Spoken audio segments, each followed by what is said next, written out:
Hello everyone, welcome to my channel Bhavani teacher. ఈరోజు చాలా special chutney చూపిస్తాను. టిఫిన్స్లోకి ఇడ్లీ, దోశ అన్నిట్లోకి కూడా, రొట్టె అన్నిట్లో, గారె, తర్వాత ఓతప్ప ఇవన్నిట్లో కూడా చాలా చాలా టేస్టీగా ఉండే ఆరోగ్యం అంటే హెల్దీ చట్నీ మీకు చూపిస్తాను. ఓకేనా? చాలా టేస్టీగా ఉంటుంది. చాలామందికి తెలిసి ఉండకపోవచ్చు. ఇది చాలా బాగుంటుంది. ఒకసారి మీరు ట్రై చేయండి. అయితే ఈరోజు నేను అంటే జనరల్గా మంత్ స్టార్టింగ్లో మనం ఇంట్లో కావాల్సిన సరుకులన్నీ తెచ్చుకుంటాం కదా, వాటితో పాటు మేము కంపల్సరీ తెచ్చుకునేవి అది అల్లం చట్నీ. అంటే ఇంట్లో చేసినా కానీ, అప్పటికప్పుడు చేసే చట్నీ కానీ, ఇదైతే మాకు నచ్చుతుంది బాగా. అందుకని అల్లం చట్నీ తెచ్చుకుంటాం 1/2 కిలో. తర్వాత కంపల్సరీ నువ్వులు తెచ్చుకుంటాం 1/2 కిలో. తర్వాత 1/2 కిలో నెయ్యి తెచ్చుకుంటాం అనమాట. ఈ 3 కూడా మేము రాజమండ్రిలోనే ఒక గానుగ వీధి అని ఉంటుంది, ఆ షాప్లో మనకి ప్యూర్ దొరుకుతాయి. అందుకని చెప్పేసి అక్కడి నుంచి తెచ్చుకుంటాం అనమాట. అంటే నెయ్యి తినాలి కదా అని అది ఏకదాటిగా తినకూడదు. ఏ వస్తువు, ఏ పదార్థమైనా తినాలి, ఇది మంచిది అన్నప్పుడు దాన్ని తగుమాత్రంగా తీసుకుంటే మనకి హెల్దీ. అదే మంచిది కదా అని ఓవర్గా తీసుకుంటే అదే అన్హెల్దీ అవుతుంది. ఓకేనా? ఇది గమనించండి. చాలామందికి తెలుసు, ఇంకా చిన్న వాళ్ళు ఎవరైనా తెలియని వాళ్ళు ఉంటే వాళ్ళు గమనిస్తారు కదా అని చెప్తున్నాను అనమాట. ఈరోజు మన రెసిపీ ఏంటంటే నిమ్మకాయ పచ్చడి. ఇన్స్టెంట్గా చేసుకునే నిమ్మకాయ పచ్చడి. ఇది చాలా టేస్టీగా ఉంటుంది. తర్వాత కాస్త ఎక్కువ మందికి నచ్చుతుంది. ఇది ఒకసారి మీరు చెయ్యండి. దానికి ఏంటంటే ఒక నిమ్మకాయకి నేను చూడండి, మన పచ్చిమిర్చి మనకు తినే కారాన్ని బట్టి వేసుకోవాలి. నేను ఏం చేస్తున్నానంటే చూడండి, ఇవి చిన్నగా ఉన్నాయి కదా, ఒక 10 తీసుకున్నాను పచ్చిమిర్చి. తీసుకుని దీన్ని తొడిమలు తీసేసి మనం ఒక పాన్లో వేయించుకుందాం. మళ్ళీ చెప్తున్నాను, ఇది చాలా బాగుంటుంది చట్నీ. ఎందుకంటే నాకైతే చాలా ఇష్టం అన్నమాట. మీరు కూడా ఒకసారి ట్రై చేయండి, మీకు కూడా బాగా నచ్చుతుంది. ఇప్పుడు తాల్చి పెట్టుకుందాం.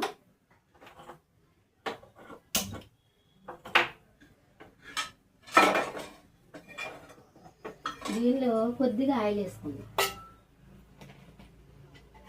కొంచెం.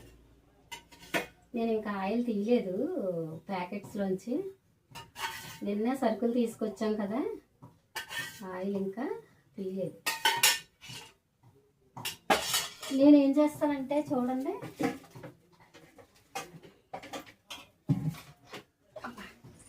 ఇదిగో గానుగ నూనె, పల్లి నూనె, తర్వాత టిఫిన్స్ కోసమేమో పామాయిల్ తీసుకుంటాం. పామాయిల్ కానీ లేకపోతే ఇది ఏంటంటే బ్రాస్ అంటాం కదా ఆయిల్, అది తీసుకుంటాం అన్నమాట. ఇదిగో ఇది పల్లి నూనె. పల్లి నూనె ఇది ఇంకా ఓపెన్ చేసి మనం దానిలో వేసుకోవాలి. నేనైతే ఇలాగ బకెట్స్లో అంటే స్టీల్ టిన్స్లో పెట్టుకుంటాను. ప్లాస్టిక్ వాటిల్లో అయితే ఆయిల్ పెడితే అది మనకి అన్హెల్దీ కదా, అందుకని ఇలా పెట్టేసి అది మనకు అవసరమైనప్పుడు వాడుకునేందుకు తీసుకుంటాను అనమాట. నువ్వుల నూనె ఏమో దీనిలో పెడతాను. ఇది నువ్వుల నూనె దీనిలో పెట్టుకో. అలాగా అంటే కొంచెం ఎక్కువ తెచ్చుకుంటాం కదా, అందుకని ఇలాగా పెద్ద వాటిల్లో పెట్టేసుకుంటే మనకు కావాల్సిన ఎప్పుడు కావాలంటే అప్పుడు చిన్న వాటిల్లో తీసుకుని వాడుకోవచ్చు అనమాట. ఇది ఒకవేళ మీకు ఎవరికైనా ఈ పద్ధతి నచ్చితే మీరు ఇలాగా ప్లాన్ చేసుకోండి. ఇప్పుడు వీటిలోకి ఆయిల్ బాగా వేడెక్కిపోయింది. నేను ఈ మాట్లాడే లోపు చాలా వేడెక్కిపోయింది. అయితే ఏం చేద్దామంటే పచ్చిమిర్చి వేసేసుకుందాం. వేసుకుని మూత పెట్టేద్దాం, లేకపోతే అది పైకి లేచిపోద్ది కదా.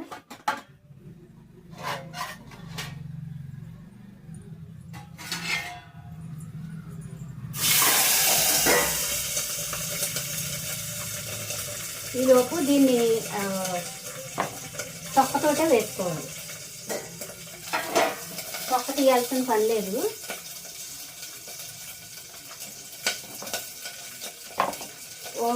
గింజలు తీసేస్తే బెటర్, ఎందుకంటే గింజలు కొంచెం చేదు వస్తుంది కదా, అందుకని గింజలు తీసేసి. ఎప్పటి నుంచి అనుకుంటున్నాను ఈ రెసిపీ మీకు చెప్పుదామని, ఎప్పటికప్పుడే మర్చిపోతుంది.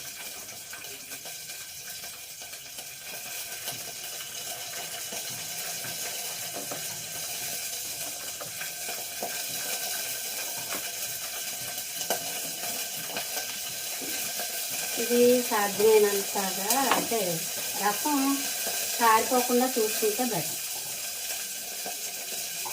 లేదు మీరు రసం ఒకసారి దేనిలోకైనా పిండేసుకుని అప్పుడు ఇది ఇలా కట్ చేసుకున్నా మనకి రసం వేస్ట్ అవ్వకుండా ఉంటుంది అన్నమాట.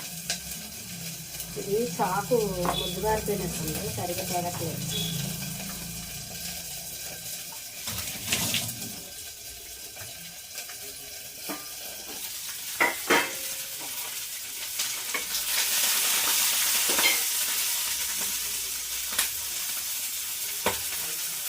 ఇప్పుడు వేసేద్దాం.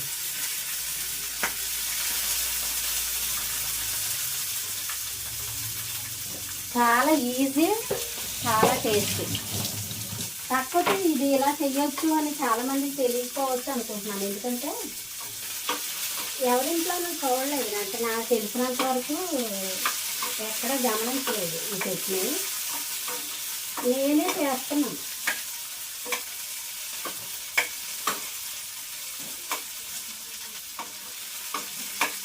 ఒకసారి రాజమండ్రిలో ఉడిపి హోటల్కి వెళితే అక్కడ ఈ చట్నీ తిన్నాము. అయితే అది ఎలా చేశారు అనుకుంటూ నేను సొంతంగా ట్రై చేశాను. సేమ్ టేస్ట్ వచ్చింది ఇలా చేస్తే. ఇది బాగా వేయించేసుకోవాలి. చాలా తక్కువ ఇంగ్రీడియంట్స్, ఉప్పు, షుగరు, నిమ్మకాయ, పచ్చిమిర్చి.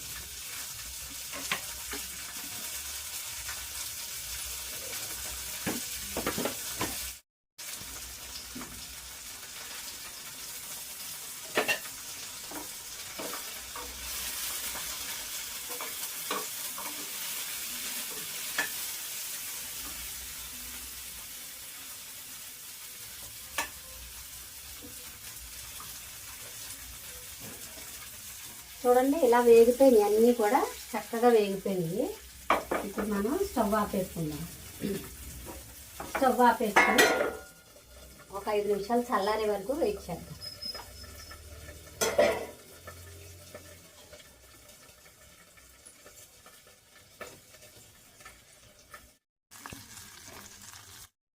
ఇవి చల్లగా అయినాయి.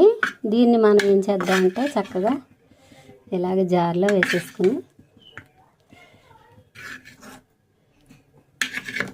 ఈ చట్నీ టేస్ట్ గుర్తొస్తేనే నాకు నోట్లో నీళ్లు ఊరుతున్నాయి.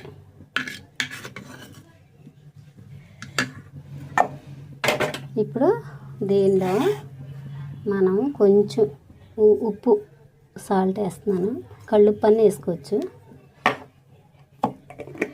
తర్వాత కొంచెం షుగర్ ముందు కొద్దిగా వేసుకుందాం. పూర్తిగా తియ్యగా ఉండకూడదు, కొంచెం వేసుకొని చాలకపోతే అప్పుడు మళ్ళీ వేసుకుందాం. ఓకేనా? ఇప్పుడు మిక్సీ చేసేస్తాను.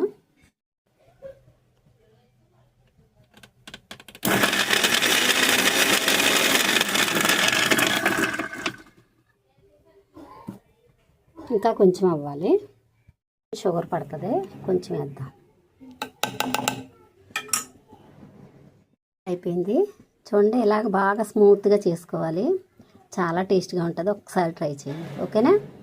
మనకి టిఫిన్స్ అన్నిటిలోకి కూడా ఎక్సలెంట్ చట్నీ అనమాట ఇది, లెమన్ చట్నీ.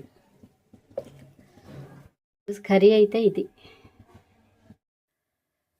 రైతు బజార్ నుంచి తెచ్చుకున్న కాకరకాయలు, ఒక కాయ పాడైంది, అందుకనే సరే దానిలోంచి గింజలు తీసి నేను ఇలాగ ఎండబెట్టాను అనమాట టెర్రస్ మీద. అయితే ఒక 2 గింజలు అయితే ఆల్రెడీ నాటి పెట్టాను. ఇలాగా టెర్రస్ మీదకి వచ్చి కొంచెం బాగా డ్రై అయిన మొక్కలకి కాస్త నీరు పెట్టి కావలసిన ఆకుకూరలు కానీ కూరగాయలు కానీ తీసుకుని వెళ్తానన్నమాట కిందకి. అయితే ఈరోజు వంకాయలు గుడ్లు కర్రీ చేసుకుందామని ఇంకా పైనుండి ఏమీ తీసుకెళ్ళట్లేదు. ఓన్లీ కనకాంబరాలు మాత్రం కోసుకెళ్దామని రెడీ అవుతున్నాను. ఎందుకంటే అవి వారానికి 3 సార్లు కోస్తున్నాను అనమాట. అంటే 2 డేస్ తర్వాత 2 డేస్కి ఒకసారి చొప్పున కోస్తున్నాను కనకాంబరాలు.